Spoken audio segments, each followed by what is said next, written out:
Yes, a relic of the early to mid-2000s. A game that moved away from supercars and police cars to Fast and Furious' complex tuner culture. It only happened for 2 years, but the tuning aspect still haunts the franchise, all the way to Need for Speed 2015, when it's trying to be like the game I'm about to review, but it didn't do much as it promised. What is up with that voice? You sound ridiculous. Ah, but you see, my boy, the fact that this is an unintentional period piece intrigues me, so it makes sense that I speak like an old historian. Let's just start the review, shall we? Just after the title card passes, okay? I really love doing this voice, even if it sounds ridiculous. Fine. Thank you. Wanna hear some rap music? But you know rap music isn't my thing.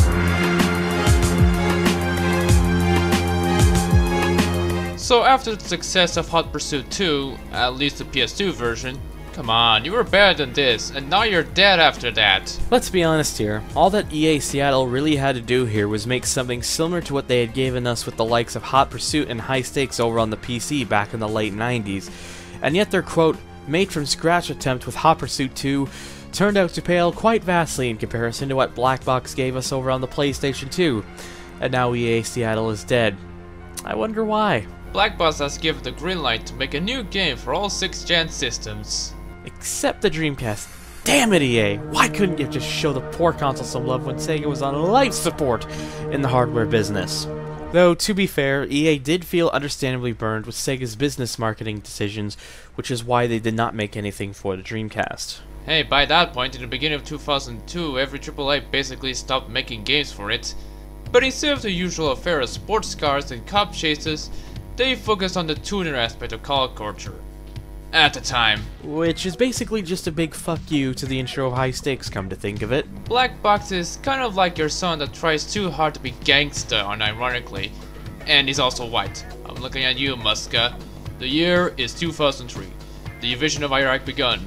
Too Fast, Too Furious came out, and EA released what appears to be the most dated game of the franchise. Well, at least it was before the sequel came out. If we're talking customization, then most definitely for sure. But gameplay-wise, I'd say this is dated worse. I'm not saying the gameplay is bad. The free roaming aspect is great, and I wish the Dino feature would come back. Oh wait, we're talking about Underground 1. Yeah, there you go. You hit the nail on the head with that one. I have the PS2 version, and I played the ever-living shit out of it. Nowadays, I forgot to mention this was also released in arcades. No, seriously. Global VR, an arcade specialist company that had licensing rights from EA, made an arcade conversion of this game which was released in 2005. Anyways, continue. Nowadays, I cringe at some parts. For instance, when you boot up the game, you get to see the skippable intro, which is full of high-octane action, and a front-wheel drive Eclipse drifting for some reason? Actually, from my understanding, the Eclipse in this game is based off of the GSX trim, which was in fact all-wheel drive. Though, for whatever reason, even though Underground 2 carries the GSX badge on the Eclipse model, when it was brought to Carbon, Pro Street, and World, they put a GST badge on it, which is the front-wheel drive model. Excuse me, Black Box, I have several questions. Okay, enough getting overboard. You see the car jump on the bridge, the tunnel appears, and then this happens. I can't load my save fast enough to escape me from such a laughably cheesy song. So I guess we should start with Underground mode, which is the story mode, which is the first for the series. Welcome to Underground mode. Take on the toughest drivers on the street and prove you are the ultimate racer. Losers go home. And winners also go home, but with the addition of more money, better parts, cars, magazine covers, popularity, add a cherry on top of a sundae for all I know. So you start off with this 2-lap race in the Integra. Love the front, not sure about the back. It's pretty easy because it doesn't have rubber banding. We'll get to that later. So you won the race, only to find out you were dreaming. This is Samantha, and she's a dick to you at first. Is that your fantasy? Hey, loser. No need to be an asshole. So you get a selection of small cars to begin your... Ooh, pick the neon! Small cars to begin your career, including the Volkswagen Golf GTI, pre-Dieselgate, the Honda Civic Si, because VTEC, Peugeot 206, because why not? The Mazda Miata, because track day bro, and yes, the Dodge Neon as already mentioned, because remember this car? Say hello to Dodge Neon at your friendly Dodge dealer today. After Sammy salts your car, Ouch, that is seriously seriously weak, dude. Which, by the way, I'd just like to mention that it doesn't matter which car you select. Even if you modify the game to start with something like the Mazda RX-7 or Nissan Skyline GTR, she'll still call you weak for it. Ouch, that is seriously weak, dude. Yeah, okay. We see that every car has an infotainment system, so woohoo, so ahead of its time. So now you can choose what race you want to race. There are some races that has voice messages, from friendly ones. What's up, bro? I'm Jose. Sam told me I should keep an eye out for you. She said you plan on turning the streets upside down. Welcome to the streets, dog. Let's see if you can hang. To taunting ones. I think I'll call you tow truck, cause that's what's gonna be hauling that heap to the dump after this race. You most likely get Osh ones, believe me. You know, you better not take a look under my hood. I wouldn't want to scare you too much before we race. Basically just a bunch of posers talking smack that they learned from the playground days. You think I'm gonna cave like that wussy Jose? Man, I've got top spot. I ain't never letting go. Cute. There are 5 types of events. There's Circuit, which is the basic run-of-the-mill lap race. I'm sure you expected this. Sprint race, which is a point-to-point race. I'm also sure you expected this, too. Drag race, which isn't like the usual drag race. There can be traffic and obstacles, so you have to switch lines to avoid them. And you're stuck with manual, so solve the dark magic of manual transmission, mortal! Drift mode, where you drift to rack points in the wide, short tracks. Every car is allowed, even the front-wheel drive cars. Well, it's kinda justifiable because the tracks are wet. And lap knockout, which is like Circuit, except if you're in last place in the lap, you lose. Hope you get used to these, the game does like to throw them at you several times. Mostly basic stuff. There were gonna be some other modes like a car show for some reason. Which, shameless plug, if you want to learn more about the said mode, I did some narration from Grand Theft Auto's removed content video on this game, which will be linked down below in the description. Fair warning though, I really seem to want to raise my voice in a higher pitch than actually needed in that video. Let's get into the gameplay. So unlike the previous game, you only race with up to 3 opponents. Considering how high quality these models are at the time, I can understand it. Whilst that's a fair argument, considering other games at the time with similar high quality models, such as Gran Turismo 3, could at least go up to 5 opponents, that's possibly debatable. Project Gotham Racing 2, for example, could have up to 8 players online, and that was released in the same year Underground was. The controls are good, but for some reason by default the look back button on the PS2 version is mapped to the circle button. Fortunately, you can change the control type in the options menu, although triangle will always be for camera change. The physics are very arcadey. Apparently the front wheel drive cars can fishtail. The fucking front wheel drive cars can fishtail! The road may look wet, but you can turn just fine, so there's no excuse. I shouldn't be angry about an arcade game being unrealistic, am I? I suspect the reason front-wheel drive cars could fishtail was so to make the car feel similar to that of the rear-wheel drive and all-wheel drive cars within the game itself. The controls themselves are fairly responsive and simple to pick up. Cars tend to grip around corners and can usually be kept under control well, unless you are deliberately trying to get the car into a slide. However, it won't take long to notice that even if you're a seriously good driver at this game, no matter how fast you can race around a track, the AI will always keep up with you, especially true if you play on a hard difficulty.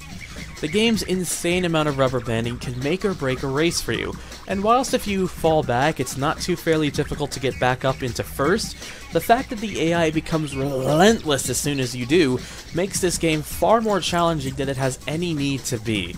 It's made even more frustrating when you've been having the race of your life and have been leading the pack through the large majority of that said race, only to have it taken away from you within one crash and suddenly, BAM! Back of the pack. Let's face it, the race with Kurt and others at Market Street is really fucking hard. Even on easy due to how the opponents always keep up with you. I keep changing cars so I could win the race as a kid. This is what artificial difficulty feels like. Hell, I even had difficulty with the 41st of it, which is a drag race. By the way, I did it on medium. All I had to do was change my neon to a focus. I mean, it's possible to win this with a neon. I tried to do a neon only run for the reveal, but I just couldn't handle it. You just need to learn how to dodge neon better. Though, that being said, the drag races in this game are a pain in the ass. Speaking of medium, every career race has a difficulty option before you start. The hardest gives you more money to upgrade your car, visually and internally speaking. I mostly focus myself on the performance of the car, but for some reason from downtown Sirius you need your car to have a repetition of 1 star. Well, I guess sleeper fans go home too then. Now, at the time, this probably wasn't too much of a concern to most car fans, as the scene of having incredibly over-the-top looking common-day cars was quite popular with many in 2003, in large part thanks to the Fast and the Furious movie franchise that became a breakaway hit. However, as the years have gone by since this game's release, people's interests and style have largely changed, and it's more notable than ever on just how hideous you can make your car look, to the point it really becomes the definition of a ricer. Oh, and in Underground 2, it's made even more frustrating when the game practically forces you to apply even uglier parts of your car in order to progress through the game. Then again, all of this could just be my personal opinion stepping in. Same here. The customization mode is extensive. You can change bumpers and side skirts, spoilers, wheels, paint, add some vinyls, and even sponsor decal vinyls. Capitalism! Look how much product placement this game has, not only from car manufacturing car part brands, but also from McDonald's and Radio Shack apparently. Weren't they supposed to be shut down after filing for bankruptcy? Almost happened, but they managed to hold on when they got bought by a company that's now bankrupt themselves. GG, General Wireless. They have new parent owners now, but it doesn't really matter to me. They've been out of Canada for years over here, and we've had The Source ever since, which is basically the same thing as Radio Shack, and it's still doing well to this day, even if it's not presented by Circuit City anymore.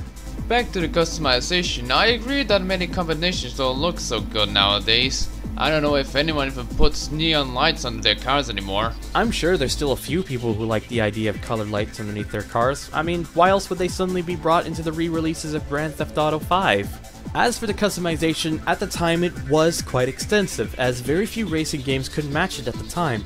But as the sequel proves, even you can make what was seen in the first game seem small in comparison. Thankfully though, as just about every car in the game can be fitted with these parts, it allows for up to thousands of different car combinations. So whilst I can go on and on about how much rice you can make with these things, as it was groundbreaking for the time, I'll let it off the hook. You get to unlock visual parts in most races, and it is very linear. This was the time before Need for Speed went free roam. Okay, Porsche Unleashed had a free roaming feature on the PlayStation version. Oh boy, was that a disappointment. But Underground 2 is pretty much where the franchise got it right. So after you won the first 5 races, you come across a tournament. Now, these tournaments are where you unlock the performance spots for your car once you won, of course. They are basically championships, simple as that. Of interesting note is that you were originally supposed to be able to create your own tournaments outside of the career mode, but was scrapped fairly late into development. Through the use of Cheat Engine, however, you can restore the mode in working condition on the PC. Again, more on that in the removed content video I mentioned earlier.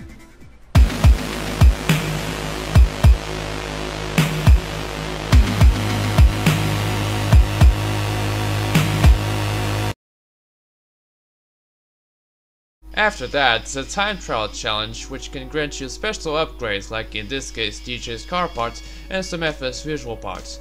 They're optional, so I usually decline some FS challenge.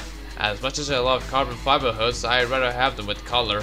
Depends on which car it's going on for me. As for vinyl, you need to earn style points by doing stunts like near misses, finding shortcuts, power sliding, drafting, getting hang time, and so forth. Basically, they're like this game's version of the kudos system. Along with unlocking vinyls, you also unlock special cars that are only available in quick mode, like this Lost Profits car. This game definitely aged well! Going back to the game modes real quick, Drag and Drift was definitely meant to be selling points for the game at the time of its release. Both of these modes were growing in popularity in the real world, and each carry a simple premise.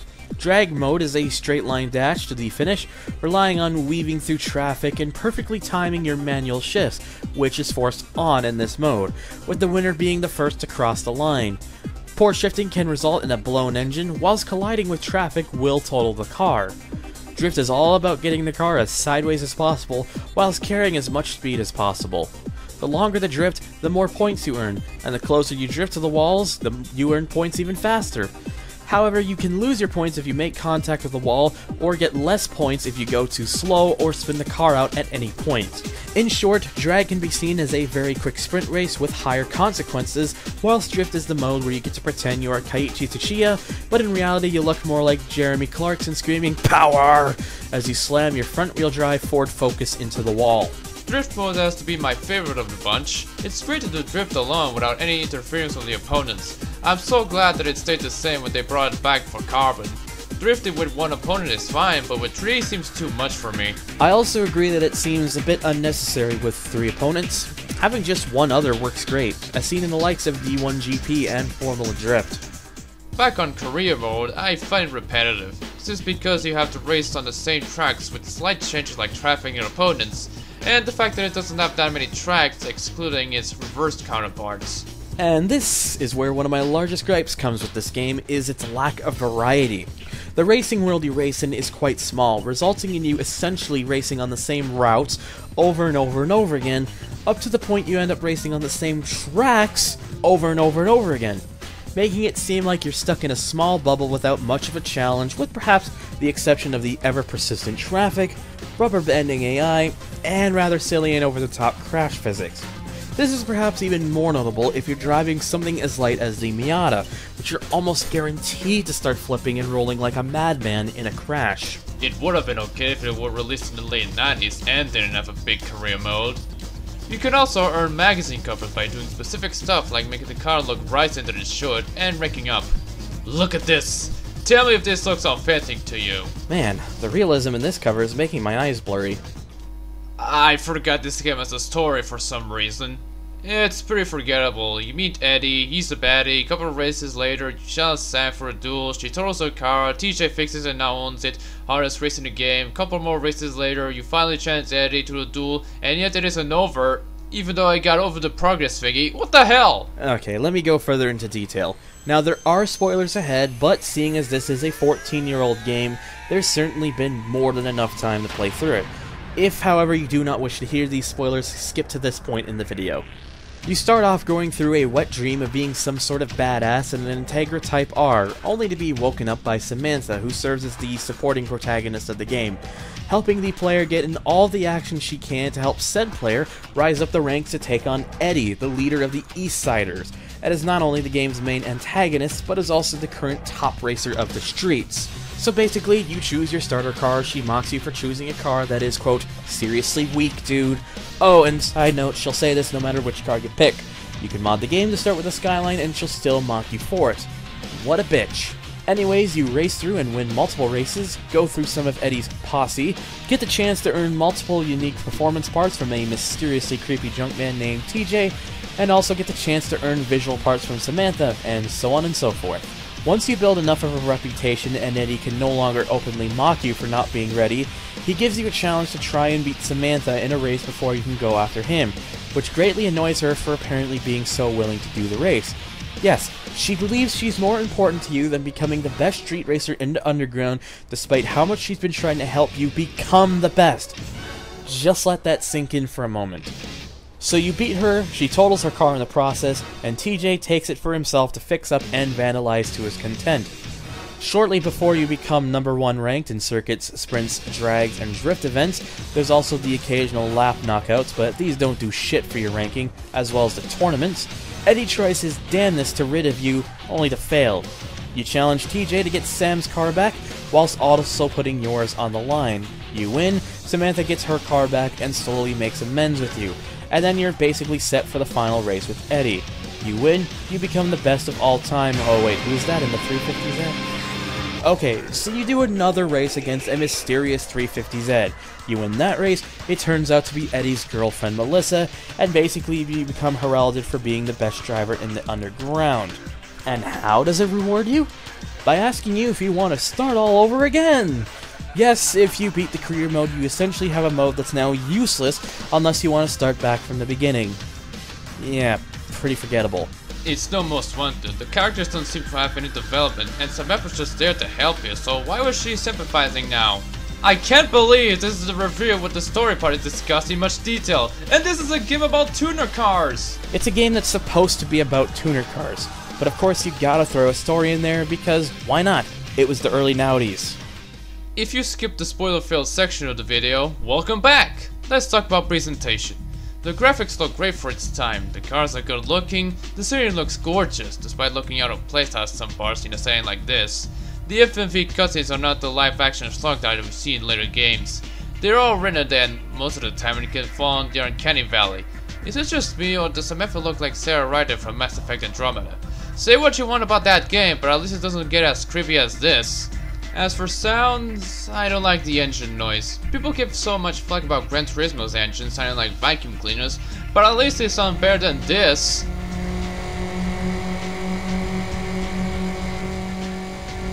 What kind of engine does this use? It sounds as if they only recorded the sound of the Nilo engine. At least the transmission and turbo sounds good. The engine noises do irk me in this game because of how off some cars sound. A Skyline fully tuned should not sound anywhere close to this. Thankfully, they did improve over time, however, and to be fairly honest, engine noises have usually been pretty good in modern Need for Speed titles. The graphics have aged well, with the exception of the awful 3D cutscenes, and when playing with everything cranked up on the PC build, it amazes me how developers were able to get this much graphical detail back in 2003, yet still look appealing for its time well over a decade later. The game's menu/user interface is simple and easy to navigate around, nothing being too daunting for any new players to understand what does what. Honestly, in terms of how everything is presented, there's not really much here to complain about. It functions, and functions decently enough. There isn't anything original about the soundtrack. Well, apart from the exclusive ones. It is comprised of licensed songs with a mix of techno, rock, and rap for the first time. I like most of them, although there could have been more songs for it. And for some reason, P.D. Pablo's song Need for Speed mentions cops, despite the game not having them. When the cops come, all I hear is when the cops come, all I hear is Should have waited longer, whoever's responsible for it. Now, I'm definitely not much of a rap person, so there isn't much that I can speak of the rap music that's present in the game, with the exception of the now infamous meme that's known as Little John and the East Side Boys, Get Low. Unfortunately, it's censored in this game, so the glorious line is not in this game. That being said, quite a lot of the techno and rock music in this game works quite well. It's quite hard-hitting and gets the intensity rising, especially in the heat of the race. Well, heat of the race if not for... yeah, you've already heard me complain of their rubber banding enough times. So that was Need for Speed Underground. By today's standards, it's still an alright game. It's really dated given the music, the slang, and the customization options, but it's still a fun game. Raise your hands if this is your first Need for Speed game. This is the game that introduced me to the series since 2006. Before the end of the year, I got Most Wanted and Carbon, and I enjoyed the former more. I mean, yeah, I first experienced with the series by playing the PC demo Hot Pursuit 2, but still. Need for Speed Underground really is the perfect example of a game that was made for its time. Whilst its customization is still decent and can be quite easy to get into, the game's rather absurd amounts of AI rubber banding, lazily thrown together storyline, small environment that makes races rather repetitive once you've seen the places of the game world about 700 times, and overall what just seems when looking back at it to be more of a fashion accessory to cash in on what was popular in the street racing scene at the time, can make Underground a difficult recommendation. Play it for the great sense of speed, the customization, and if you like length, a storyline that at least gives you plenty to do. However, if my critiques have made you concerned, this may just want to be something you at least try first, or perhaps disregard and instead opt for playing the much superior sequel in Underground 2. Well, thank you for collaborating with me. And by the way, thanks for carrying me home. Oh, I actually forgot to tell you during this entire review that this isn't actually your apartment. Wait, this isn't? I thought this was my apartment. Are you telling me that I was actually sharing an apartment with you? Without telling me? No, I'm pretty sure I've seen you upstairs before. Your apartment is at least a floor higher. Oh. Well, that was awkward. Well, I still got my keys, so nothing of value was lost. Well, it's been nice knowing you.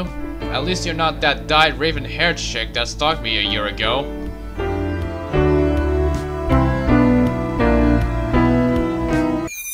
Well, shit.